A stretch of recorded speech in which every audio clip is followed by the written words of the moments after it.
हवेली का भूत।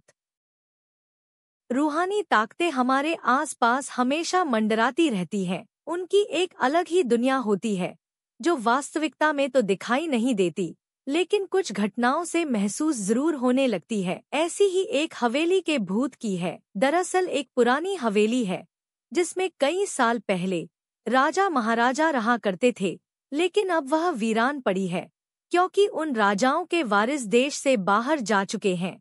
हवेली की हालत जर्जर हो चुकी है।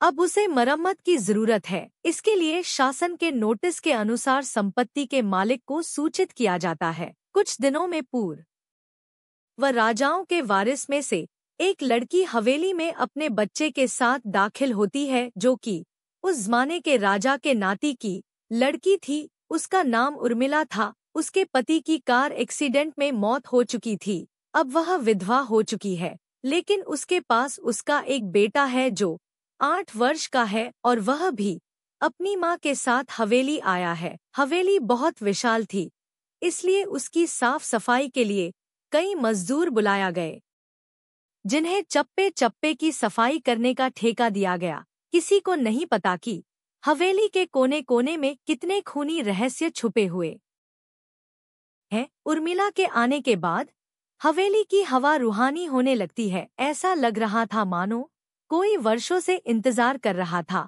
इस हवेली के वारिस का। एक रात उर्मिला अपने कमरे में अपने बच्चे के साथ सो रही होती है। अचानक उसके खिड़की से एक पक्षी टकरा कर मर जाता है। यह घटना अपने आप में असामान्य थी। पक्षी टकराते ही उर्मिला की नींद खुल जाती है और जब वह लाइट जलाकर देखती है तो डर से चीखने लगती है, क्योंकि उस कमरे की खिड़की से एक पक्षी फंसा हुआ था और उसके शरीर से खून की बूंदें फर्श पर गिर रही थी। नजारा इतना भयावह था कि वह अपने बच्चे को उठाना नहीं चाहती थी, लेकिन उर्मिला हिम्मत करके उस पक्षी को खिड़की से बाहर फेंक देती है। लेकिन इसके बाद उसे रात भर नींद नहीं आती और वह सुबह तक जागती रहती है। दरअसल वह जानना चाहती है कि यह किसी की शरारत तो नहीं। सुबह होते ही वह अपने यहाँ काम कर रहे मजदूरों से जाकर कहती है कि रात को मेरे कमरे की खिड़की पर कोई पक्षी आकर टकराया था और तुरंत मर गया। क्या तुम लोगों में से किसी ने यह हरकत की है? क्योंकि पक्षी खुद बखुद तो खिड़की से नहीं टकरा सकता। मजदूर कहते हैं, नहीं, हमने तो खिड़की से नीचे किसी पक्षी को मरा हुआ नहीं देखा। हम तो अभी वहां से चले आ रहे हैं और जब सभी जाकर देखते हैं तो वहां वह पक्षी नहीं होता। उर्मिला घबराने लगती है कि यह क्या? यहाँ तो पक्षी होना चाहिए या कम से कम खून की कुछ बूंदें दिखनी चाहिए, लेकिन यहाँ पर पक्षी का एक पंख तक नहीं पड़ा हुआ। उर्मिला सभी मजदूरों को कहती है कि हवेली में बहुत सी कीमती चीजें और मूर्तियां हैं, संभाल के साफ सफाई करना। मजदूर अपने अपने काम में लग जाते हैं। उर्मिला अपने बच्चे के साथ कमरे में टीवी देख रही होती है कि अचानक हवेली की छत से एक मजदूर नीचे गिरता है।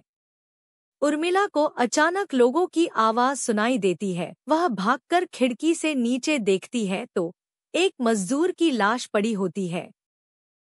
उर्मिला कमरे से नीचे आती है और इसके गिरने का कारण पूछती है। लोगों के जवाब अलग अलग होते हैं। कोई कह रहा होता है कि इसने खुद आत्महत्या की है और कोई कह रहा था कि यह गलती से गिर गया है। सभी के दावे अलग थे, लेकिन उर्मिला को कुछ अनकही बातें सुनाई दे रही थी। उर्मिला के कान में अचानक एक आहट के साथ आवाज आती है, अपने बच्चे को बचा सकती है तो बचा ले।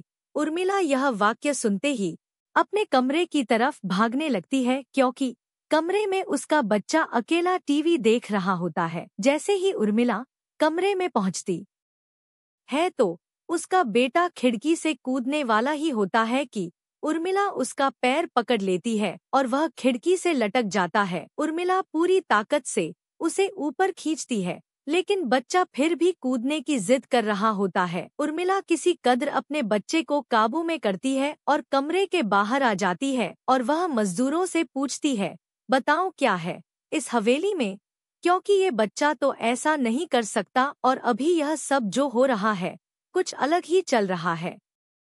तभी एक बूढ़ा मजदूर उर्मिला से कहता है, बेटी ज्यादा जानना हो तो अपने पूर्वजों की कहानी पढ़ो, तभी तुम्हें इस हवेली का इतिहास पता चलेगा। इस हवेली की कहानी की किताब इसी गांव के सरपंच के घर में रखी होती है, जो कि बहुत साल पहले मर चुके थे, लेकिन अब भी उनके बेटों के पास वह किताब मौजूद थी। उर्मिला सरपंच के घर पहुंचती है और किताब ले लेती है। किताब पढ़ते ही उसे पता चलता है कि इस हवेली में एक नौकर नौकरानी भी थे, जिनके बीच में बहुत प्यार था और वह कई सालों से हवेली की सेवा कर रहे थे।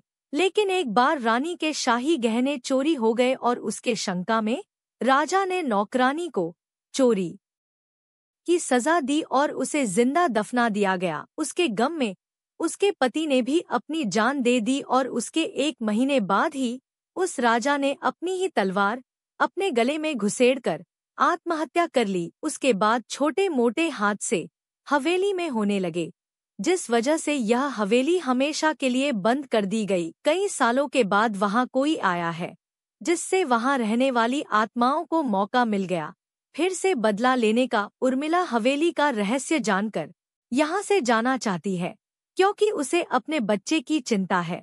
इसलिए वह रात में ही कार लेकर एयरपोर्ट के लिए निकल जाती है। अचानक रास्ते में उसकी कार का एक्सीडेंट हो जाता है और कार पलटकर उल्टा हो जाती है, लेकिन दोनों को कोई नुकसान नहीं होता। उर्मिला अपने बच्चे को बाहर निकाल लेती है और सुनसान सड़क पर भागने लगती है। रास्ते में उसे एक कार आते दिखाई देती है और कार रोकने के लिए उर्मिला सड़क के बीच में खड़ी हो जाती है और अपनी मदद के लिए चिल्लाने लगती है। तभी अचानक कार वाला आकर कार का ब्रेक लगा देता है। उर्मिला पास जाकर देखती है तो उसकी हिम्मत बढ़ जाती है, क्योंकि यह एक पुलिस ऑफिसर होता है। उर्मिला हड़बड़ाहट में उसे अपनी बात कहती है और रोने लगती है। पुलिस ऑफिसर उन्हें अपनी गाड़ी में बैठने को कहते हैं और रोड में जाने लगते हैं। रास्ते में एक बूढ़ा सड़क पर जा रहा होता है और इनकी कार के सामने आते ही रोड पर गिर जाता है। पुलिस ऑफिसर गाड़ी से उतरकर उस व्यक्ति को देखते हैं। बूढ़ा व्यक्ति बेहोश हो चुका था। पुलिस ऑफिसर उसे गोद में उठाकर अपनी गाड़ी में पीछे बैठा देता है और अस्पताल के लिए चलने लगते हैं। अचानक उस बूढ़े व्यक्ति का हाथ पीछे से पुलिस ऑफिसर की गर्दन तक पहुंच जाता है। पुलिस ऑफिसर छटपटाने लगते हैं और अचानक गाड़ी का ब्रेक लगा देते हैं। गाड़ी की स्पीड कम होने की वजह से कार वहीं खड़ी हो जाती है और ऑफिसर अपनी गन निकालकर बूढ़े की तरफ निशाना लगाकर गोली चला देता है। बूढ़े की सर में गोली लगने से भी उसकी जान नहीं जाती है। महिला और पुलिस ऑफिसर दोनों समझ चुके थे कि यह कोई भूत है। भूत को देखते ही उर्मिला अपने बच्चों को लेकर बाहर निकल जाती है और इसी बीच पुलिस ऑफिसर भूत की पकड़ से अपने आप को छुड़ाने में कामयाब हो जाते हैं। पुलिस ऑफिसर के बाहर निकलते ही तीनों बाहर रोड से भागने लगते हैं और कुछ देर भागते हुए उन्हें सड़क के किनारे जगमगाती लाइट्स दिख रही होती है। पुलिस ऑफिसर उर्मिला से कहते हैं कि मैडम, यह एयरपोर्ट है, जल्दी चलिए। उर्मिला अपने बच्चों को लेकर एयरपोर्ट के अंदर पहुंच जाती है। एयरपोर्ट पहुंचते ही उर्मिला की जान में जान आ जाती है, क्योंकि पुलिस ऑफिसर की बहादुरी की वजह से उसके बच्चे की जान बच गई थी। लेकिन हवेली में भूतिया ताकतों का आधिपत्य अभी तक बना है और इसी के साथ खूंखार भूतिया कहानी खत्म हो जाती है।